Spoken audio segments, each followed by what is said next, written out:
Alors, docteur, bonjour. Bonjour, Voilà. Vous avez déjà entendu parler du maquillage, docteur. effectivement, Voilà, que nous allons appeler techniquement le décapage. décapage. Voilà. Qu'est-ce qui peut causer, en fait, pourquoi est-ce qu'on arrive, la femme devient, la peau de la femme arrive à être décapée? Pourquoi? Généralement, les femmes, pour question de beauté, beaucoup de femmes se disent que c'est peut-être en faisant le décapage Oui. qu'elles se rendent belles. Oubliant une chose, qu'en se décapant, ils sont en train de détruire plutôt la couche d'ozone qui est censée empêcher un certain nombre de chaleurs qui peut s'infiltrer dans le derme et dans le pouvoir, derme. oui, dans le derme, et pour pouvoir détruire certains matériels dans le corps. Et lorsque la femme se décape, Oui. elle ne sait pas quel risque elle court. Lorsqu'elle fait le décapage, elle est en train de détruire cette couche d'ozone qui est l'épiderme. Oui, qui est l'épiderme. Okay. Elle détruit cette couche qui est l'épiderme. Et cet épiderme, quand ça arrive au derme, ça crée plutôt des maladies. Parce que ça crée plutôt des maladies. Ça détache les fibres élastiques du corps. Et là, vous allez trouver certaines femmes avec beaucoup de vergetures parce qu'elles ont commencé par ce décapage. Et ça les entraîne à des vergetures. Et c'est très dangereux pour l'être humain. Tout à fait, docteur. Vous êtes déjà très loin, n'est-ce pas, dans le corps. Alors, docteur, quels sont les produits qui peuvent décaper? Enfin, je veux dire, qui peuvent arriver à plutôt créer des problèmes sur la peau au lieu de nourrir la peau. Généralement, tout produit qui contient, tout produit cosmétique contenant d'acide est appelé à détruire beaucoup de choses dans le corps. Dans les acides. Oui, parce que généralement tous ces produits qui font le décapage, la majorité contiennent des acides. Alors qu'il y a des produits essentiellement naturels tels que le concombre, où les gens l'évitent. Quand on consomme du concombre. Tout à fait. Non, docteur, vous êtes très loin parce que là, c'est déjà la méthode naturelle. Nous sommes encore sur les produits. Ça veut dire que vous dites donc que c'est des cosmétiques. Oui. Voilà, mais est-ce que quand une femme achète un produit cosmétique, est-ce que là-dedans, il n'y a pas le mode d'emploi, n'est-ce pas, pour qu'elle n'arrive pas au décapage? Généralement, l'acide que contient chaque produit, l'acide n'a pas un degré sous le corps de l'être humain. Puisque nous connaissons, nous tous, que le fait de l'acide sous le corps humain, c'est de détruire, c'est-à-dire c'est de racler tout ce qui trouve sous son passage. Et lorsqu'on dit on a utilisé, il y a par exemple des acides, comme on va dire par exemple l'huile de carotte, pour l'entretien du corps. Alors que ce n'est pas l'huile de carotte naturelle, mais on le mélange avec des acides. Ces acides, oubliant les effets néfastes que ces acides portent au sein de l'être humain. Lorsqu'il y a de l'acide dans un produit, on est en train de détruire à 49% la peau de l'être humain. Oui. Alors docteur, vous voyez une femme qui a par exemple son visage est, je sais pas, est brun, certains diront qu'elle est beau à voir. Par contre, son cou est noir, son coude est noir, son avant-bras est brun, ses phalanges, n'est-ce pas, ou encore ses orteils sont noirs. Comment on arrive à ça? Est-ce que quand elle met l'huile là, est-ce qu'elle ne met pas sur tout le corps pour que finalement on ait ce qu'on appelle vulgairement dans le quartier le fantacoca? Généralement, vous allez voir tous ceux qui mettent l'huile. La peau contient des endroits souples et des endroits durs. Okay. Lorsque une huile, par exemple de décapage, arrive sur un endroit souple sur le corps de l'être humain, là ça va vite. Mais lorsque ça endroit, quand vous regardez, tous ces endroits où ça devient noir, c'est des endroits la couche est tellement dure. Et là, ça résiste aux effets. La réaction n'est pas facile. Oui, ça résiste aux effets d'acide. Et lorsque ça trouve des endroits molles, auxquels l'acide peut y pénétrer facilement, là, vous allez prendre la couleur que vous voulez. Vous allez prendre la couleur que vous voulez. Parce que l'acide est comme le feu. Vous allez voir certaines femmes qui vont peut-être, par exemple, la braise du poisson, celles qui font des beignets, et celles qui font la braise du porc, généralement qui travaillent sur le feu, ou du restaurant. Généralement, quand elles essaient de mettre une huile, lorsqu'elle tombe malade, là, elle peut mourir juste à cause du feu. Parce que la flamme a détruit toute cette couche dont je vous parle. Qui protège, n'est-ce pas, le derme. Le derme. et empêche certains degrés de chaleur de pouvoir s'infiltrer dans l'organisme pour créer certaines maladies. Parce que vous allez voir, certaines maladies de la peau proviennent de certaines huiles. Tout à fait. Vous allez voir certaines femmes faire des opérations. Elle va à l'hôpital pour se faire opérer tellement elle a utilisé des huiles elle risquera de mourir parce que le médecin, l'ayant l'opéré, ne peut plus la peau ne peut plus contenir, ne peut plus être capable de soutenir le fil pour coudre le ventre. Et là, on s'expose, le médecin va dire il ne peut pas t'opérer parce qu'il ne peut pas prendre tous ces risques. Parce qu'en prenant ces risques, c'est lui-même qui s'expose, oubliant. Et nos femmes se disent que parce qu'elles sont belles, on n'est jamais belle sur la peau, mais on est belle de caractère. Ça, c'est vous qui le dites en tant que philosophe. Voilà. Alors qu'elles disent qu'elles sont belles parce qu'elles ont mis, n'est-ce pas, tout ça. Et voyez-vous, docteur, nous assistons aussi à ce qu'on appelle le mascara.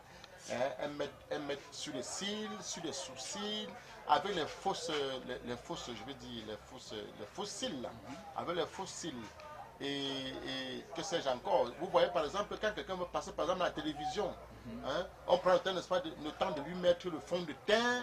Alors, voilà, docteur, commençons d'abord par tous ces mascaras et tous ces déguisements qu'elles mettent sur le visage. Quelles sont les conséquences qu'elles peuvent avoir sur ces parties du visage? Généralement, ça affecte la peau.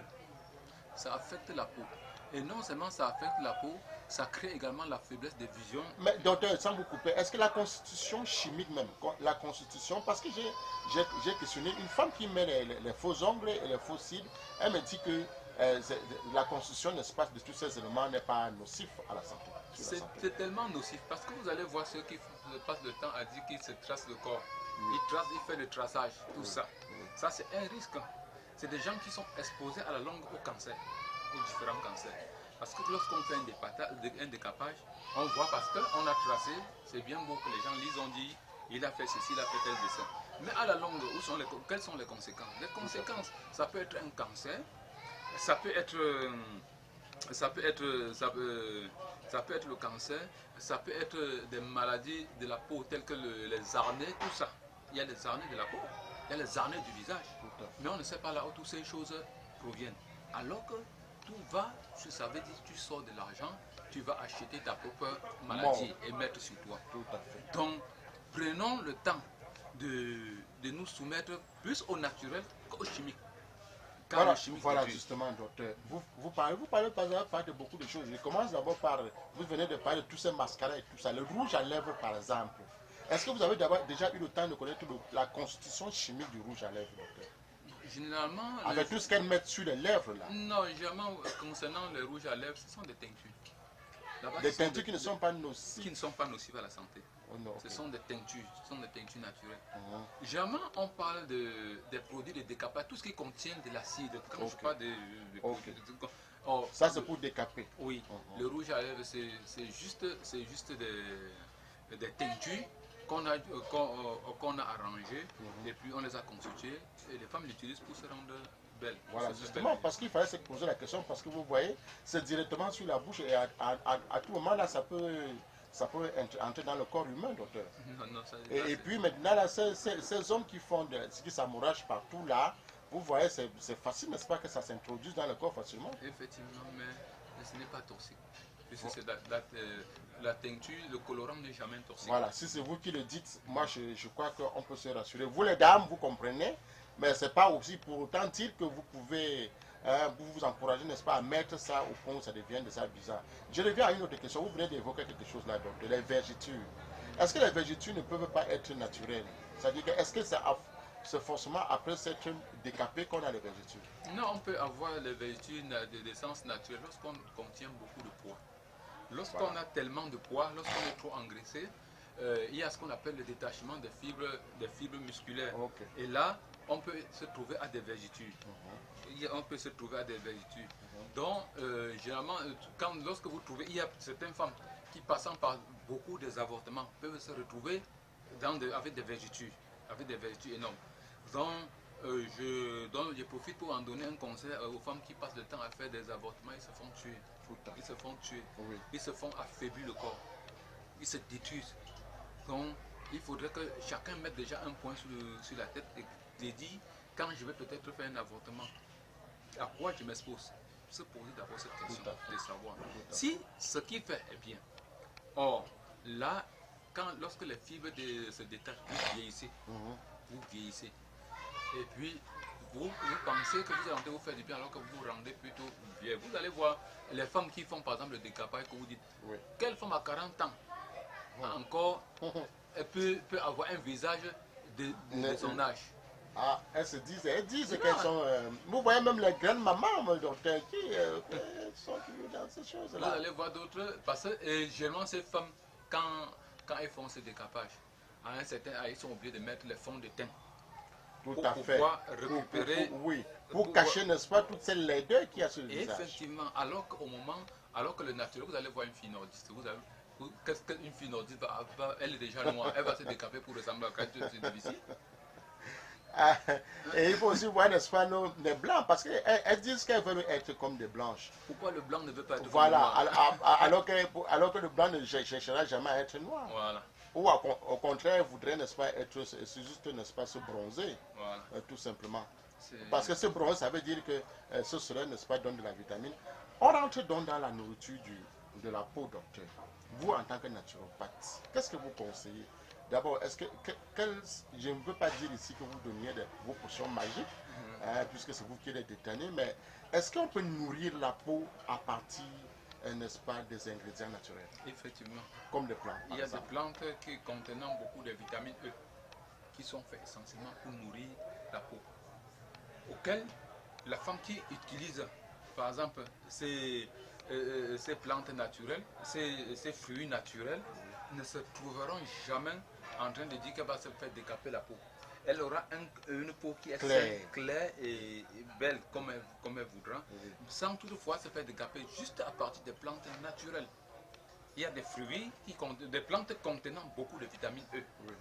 Parce que je veux par exemple citer un comme le concombre, il contient de la vitamine E. Le concombre. Le concombre, les carottes même contiennent de la vitamine E. Il y a par exemple les citrons qui contiennent de la vitamine E. Mais pourquoi les femmes cherchent plutôt ailleurs pour aller se faire des gapailles, tout. Il y a des plantes comme par exemple le santa rouge, qui sont des plantes capables d'entretenir la peau, de vous rendre belle, de vous maquiller comme vous voulez, sans toutefois vous nuire.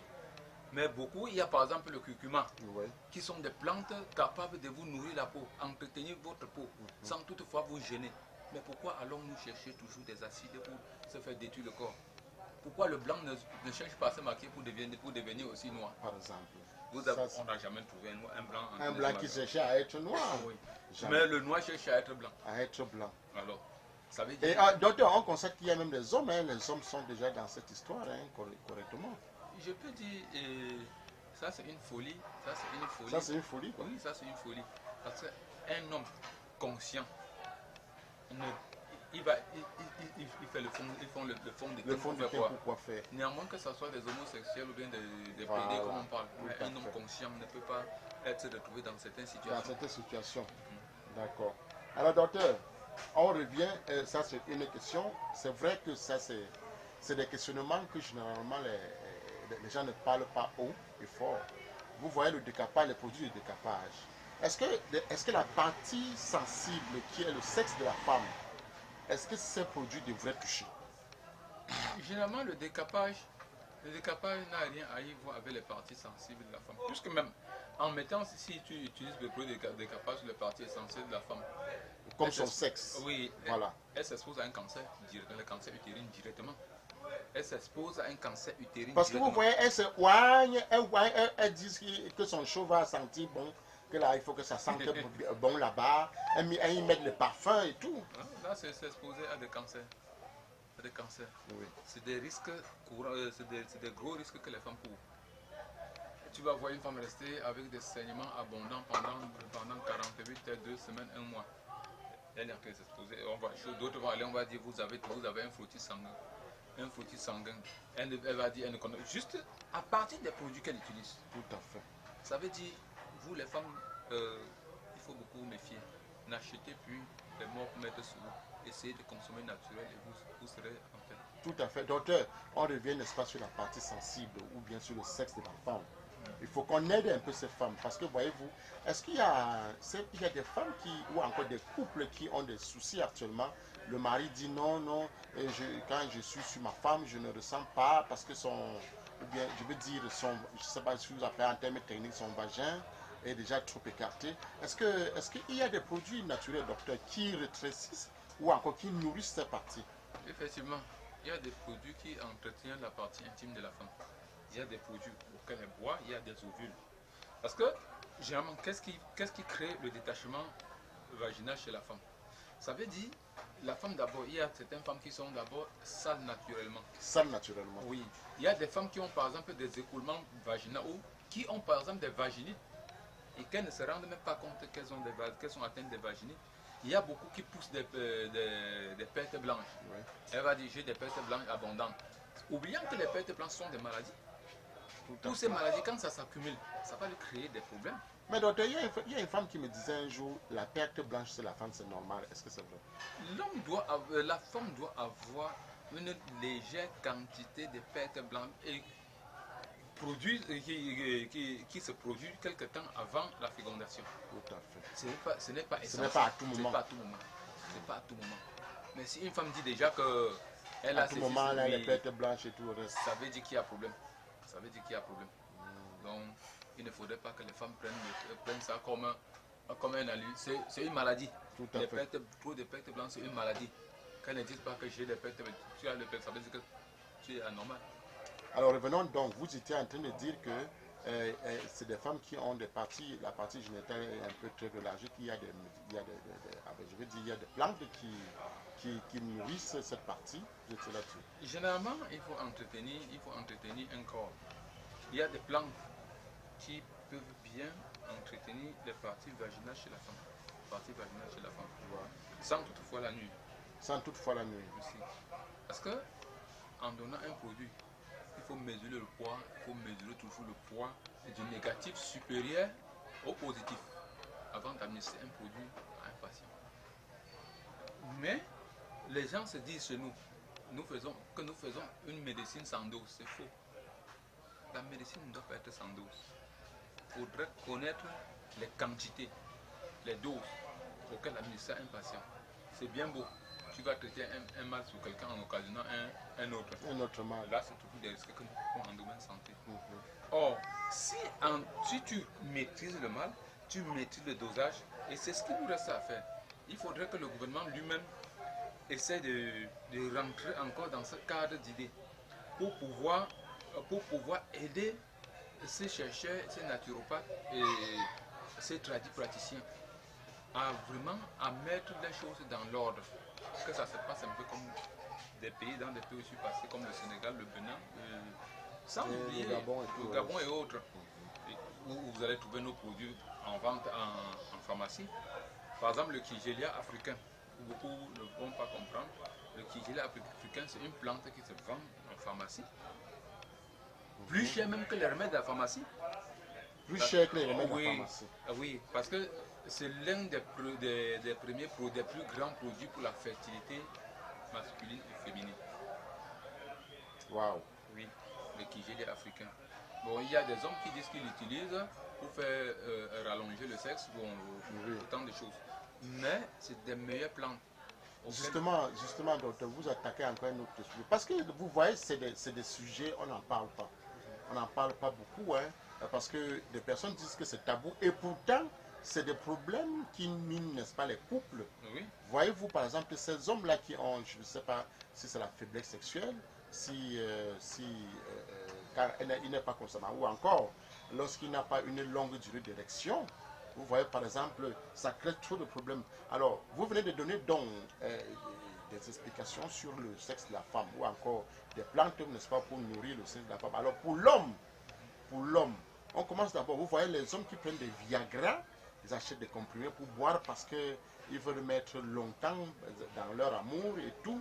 Alors, qu'est-ce que vous donnez, quels sont vos conseils d'abord que vous donnez à ces personnes-là qui prennent ce genre de Viagra d'excès comprimé? Déjà, le Viagra n'est pas bon pour une personne. Il n'est pas conseillé d'utiliser le Viagra. Il n'est pas bon déjà d'utiliser. Voilà, docteur, on revient sur ce phénomène de Viagra. Vous étiez en train de parler de ce phénomène de Viagra. Vous disiez que ce n'est pas bien pour l'homme. L'homme n'est pas appelé à prendre le Viagra. Lorsque l'homme se trouve, par exemple, devant une faiblesse sexuelle, devant une éjaculation précoce, devant l'impuissance sexuelle, parce que tout ça, c'est difficile. Beaucoup vont parler de faiblesse sexuelle alors qu'il a plutôt l'impuissance sexuelle. Beaucoup vont parler plutôt de l'impuissance sexuelle alors qu'il a plutôt l'éjaculation précoce. Alors tout ça est différent. Tout ça, c'est des maladies différentes. L'un ne se ressemble à l'autre. Parce que vous allez voir quelqu'un, par exemple, qui est hyper tendu, qui a par exemple le problème d'artéroclérose. Oui. Lui, qu'est-ce qu'il fait? Il se retrouve dans l'impuissance sexuelle parce que ça touche directement le système nerveux et cela, c'est question d'ordre psychologique. Il va se retrouver dans l'impuissance. Attendez, docteur. L'une ne se ressemble à l'autre. L'insuffisance sexuelle, l'impuissance sexuelle et l'éjaculation précoce. Tout ça se diffère. C'est des maladies qui se diffèrent. Oui. C'est des maladies qui se diffèrent. Oui. C'est là aussi on parle par exemple de l'impuissance sexuelle. Ça c'est pour quelqu'un qui a peut-être question d'ordre psychologique ou qui a souvent trop de problèmes psychologiques chez lui. Il est là à tout moment. Il n'est jamais stabilisé dans la tête. Là, il peut faire. Ou celui qui s'est retrouvé par exemple à un AVC ou un hypertendu, et là, il peut se retrouver facilement à l'impuissance sexuelle. Qui est quoi? L'impuissance sexuelle, c'est quoi? C'est l'incapacité d'accomplir l'acte sexuel dû à l'érection du pénis. Par contre, l'éjaculation précoce, c'est une maladie infectieuse auquel le sujet ne pense même pas, il ne reconnaît même pas qu'il a cette maladie puisque ce n'est pas nuisible. Or, c'est une infection. Ça, c'est déjà un problème d'éjaculation précoce. Or, celui qui a l'impuissance va tout dire, il est dans la faiblesse sexuelle. Et la faiblesse sexuelle, proprement dit, c'est quoi? C'est une courte durée sur une femme. C'est-à-dire, c'est mettre une courte durée avec la femme pendant l'acte sexuel.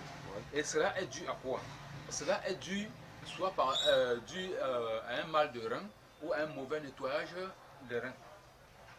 Donc voilà tous les trois qualités des problèmes que les hommes rencontrent. Par contre, chez la femme, il y a ce qu'on appelle la frigidité féminine et non la faiblesse sexuelle chez la femme par de la frigidité féminine. Cela est dû à quoi? D'ordre psychologique également, comme je dis.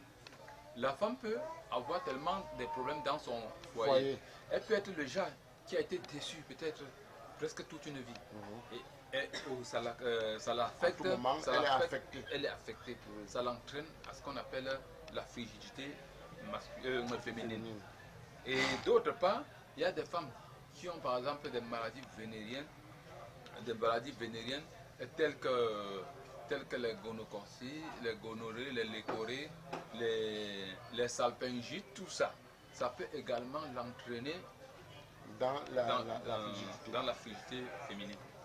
Donc, les femmes ne doivent pas faire comment? Elles ne doivent pas trop mettre des choses dans la tête, il faut éviter ça. Déjà, la femme doit se faire un contrôle chaque mois dans un laboratoire, voir si elle est bien portante. Faire ce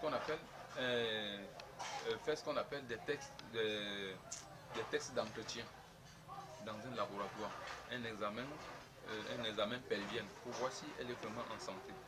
Et sinon, elle va cacher des maladies en elle et puis après ça va la généraliser.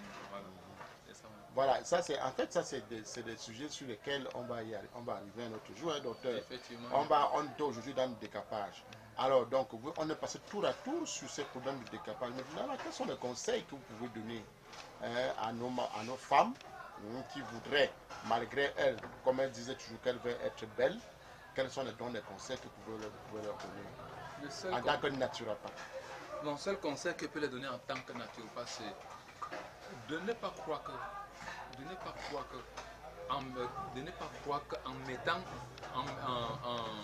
en consommant les produits naturels, on peut être plus que belle. Mais en consommant les produits toxiques, parce que j'appelle ça les produits toxiques et nocifs, Parce que tout ce qui est toxique est nocif, rend nocif. Alors, en consommant le naturel, les aliments riches en vitamine E, ils obtiennent la peau plus belle que la lune. C'est ce que je peux leur donner comme conseil. Donc, soumettez-vous aux aliments contenant beaucoup de vitamine E. Comme quoi, par exemple? Comme par exemple les carottes dont je citais, les citrons, les concombres. Voilà, en quelques-uns. Tous ces aliments, on les met dans les aliments ou bien tous ces produits on met dans... Oui. Il y a des gens qui peuvent recueillir et le constituer plutôt en huile. Et le constituer en huile. Le mettre mélangé par exemple à l'huile d'olive. Voilà. Là, la peau est saine, entretenue, belle. Il y a par exemple le santal rouge, comme je vous disais. Il y a par exemple le curcuma. Ça, ce sont des produits qui entretiennent la peau, qui nourrissent et entretiennent la peau. Or, nos femmes ne savent pas ça. Bon, docteur, on va revenir un autre jour pour parler, n'est-ce pas, de ces problèmes sexuels, comme vous disiez, parce que c'est des problèmes qu'on a dans le couple. Voilà, nous vous disons merci. Merci également à vous. Voilà, voilà. Et je pense que si ce n'est pas un problème, vous pouvez toujours rappeler, n'est-ce pas, vos contacts. Et là, vous vous situez, on ne sait jamais. Pour les contacts, c'est le 66 41 83 068. 66 41 83 068. Et puis le 698 70 67 09. 698 70 67 09. Et pour ceux qui veulent causer directement avec moi, ils peuvent appeler le 677 05 32 99. Là, ils peuvent causer vraiment on dirait avec moi pour les soucis. Ok, merci docteur. Et à vous. Et à la prochaine. Mais, Ok.